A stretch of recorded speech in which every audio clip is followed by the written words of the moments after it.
to see, you know, the people that she works with, where she works, and to get a feel for what the military is like. While she's been working so hard at such a high level of performance for so long, you might not have a feel for what all she's doing. And so those are a couple of things that I want to show today. And also, the whole ceremony from start to finish is loaded with tradition.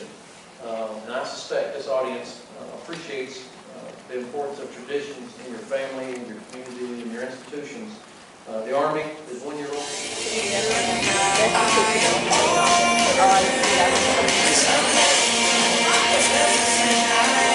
There's a snake.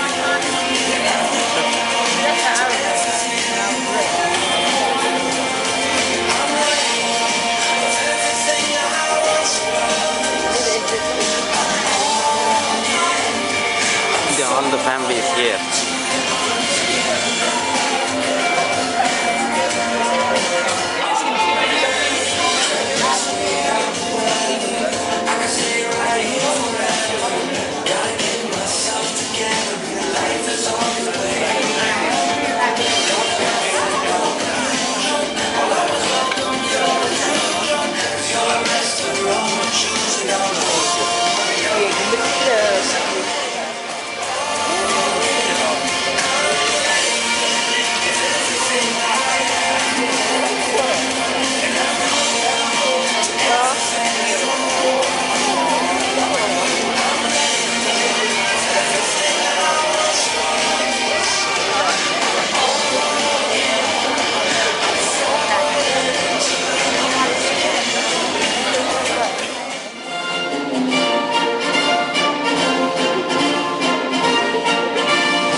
Bishop Tyrone E. Allen, will you please come forward and give the invocation? You will forgive us of our sins, for we know we have not done all according to your word or to your will, but that your grace be sufficient in our lives once again.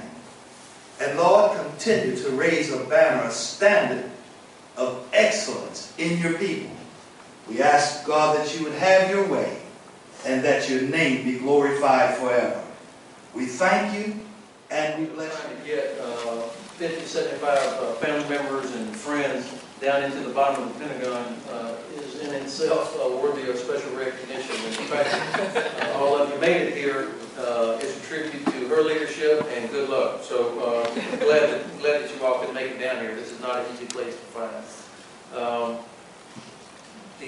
The fact that so many of you showed up tells me that either you love Jackie, you're curious, or she owes you some money.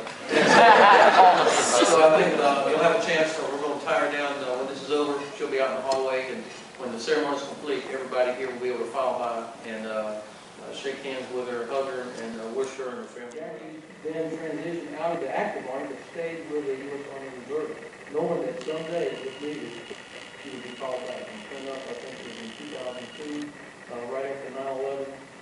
We asked her to come back. Actually, wasn't nothing to ask. We were like, hey, get back over here. And so all that experience, leadership experience, education that she had, we needed it again. And she gets put into tough jobs, working down at Central Command in Tampa, then comes back up to the Pentagon and goes into J5, and in fact is working on Afghanistan when about 2.5 years ago, Admiral Marlin, who was the chairman of the Joint Chiefs, he is the top military officer for the country, decides, I need a team that is focused on the problem. I need a team that's focused on Afghanistan and Pakistan, and it's going to be a little bit different than the usual staff organization. We're going to pull people from different places, and that way I know that I can get information fast, and they'll be focused on what it is we're trying to do. And who you think was in the very original group of people that was pulled over, it was Lieutenant Colonel Jacqueline, working in J5, who was brought into what is now known as the Pakistan-Afghanistan coordination staff. So her job was envisioned by Admiral Mullen and General Crystal when he was here on the Joint Staff, and she was brought on the team and helped build it. I remember going down there the first time I was getting ready to go to Afghanistan, and I'd heard about the PAC, so I wanted to see it before I deployed, and it was a mess. I mean, you know, down in the basement of the Pentagon, you guys are dragging desks. There's probably 12 or 15 people in the first few weeks. You got Brigadier General Scotty Miller, who was one of the best officers in the Army, a ball of energy, and so he was directing traffic all the way only Scotty Miller can. And there's wires hanging from the ceiling, computers getting pushed around, and right there in the middle of it was your Jacqueline. She was a part of that team. And so what a great way to finish up a great military career is by being part of America's main effort, which is winning the war in Afghanistan. So just, if I stop right there, I think everybody would have some appreciation, Jackie, of all that you've done, your service. No easy jobs, always tough jobs, plus you've been Before Colonel Ryan comes forward to present the Directorate gift, I would like to share warm wishes representing those who could not be here. Congratulations, Jackie, and thanks for your many years of outstanding service. Obviously, I will not be able to make it, but sending my thanks and best wishes for continued success. Very respectfully, Major General Nicholson, Deputy Chief of Staff of Operations for the International Security Assistance Force and U.S. Forces, Afghanistan. And, dear Jacqueline, unfortunately I could not attend your retirement ceremony, for I'll be out of town visiting New England. My best wishes accompany you. I wish you all the best in a new life. Again, many thanks for your devoted engagement for the PAC and its key allies. Godspeed. Cheers, Vincent. Colonel Vincent de Potter, Assistant Defense Attaché, Embassy of France. Jackie and I and a few others were located in a little office outside the PAC for about a year last year. And every morning Jackie would walk in and she was singing. And my musical appreciation doesn't really extend beyond Billy Joel and Phil Collins. So I never really understood all the people's songs she was singing, but it was wonderful. Not only was she smiling, but we were all smiling at the start of the day because Jackie was always coming in singing. One other thing, Jackie's cubicle has always got a couple of motivational sayings in there, and they're always very apt. And I thought I'd read one very quickly because it says a lot about Jackie and about how she approaches life. And essentially it says, no sorrow will disturb me, no trial will disarm me, no circumstance will cause me to fret. And I think that says a tremendous amount about Jackie, her approach to life, her approach to being a soldier, and how she served her nation for the last 30 years. Jackie, I personally and the remainder of the PAC team will miss you tremendously.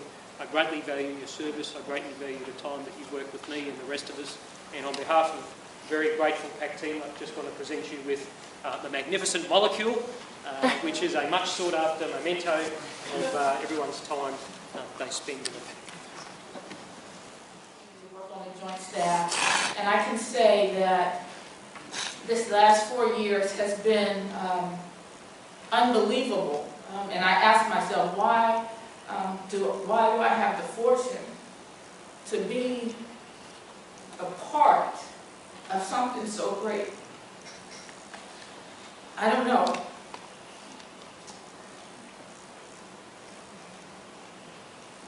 Don't know the answer to that. But I thank God for the opportunity.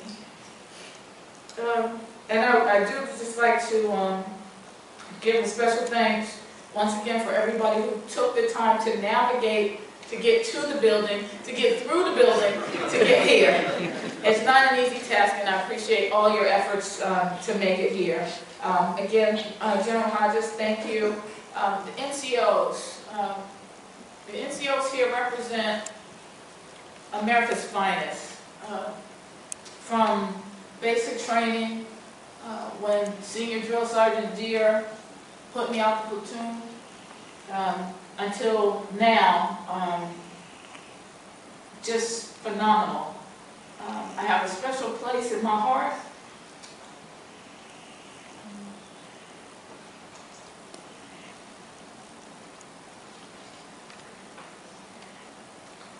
For NCOs,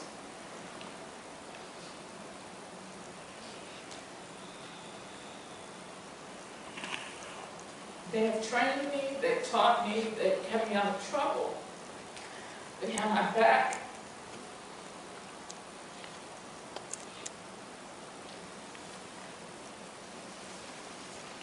Duty, honor, integrity, and devotion. In the lower center of the outer ring is a shield for your teachings of traditions and respect for our country. The Military Parent Medal is my way of saying you were then, as now, one of the most important parts of my life. It was your understanding, love, and assurance that enabled me to know what I was accomplishing was important. Thank you for being there one day.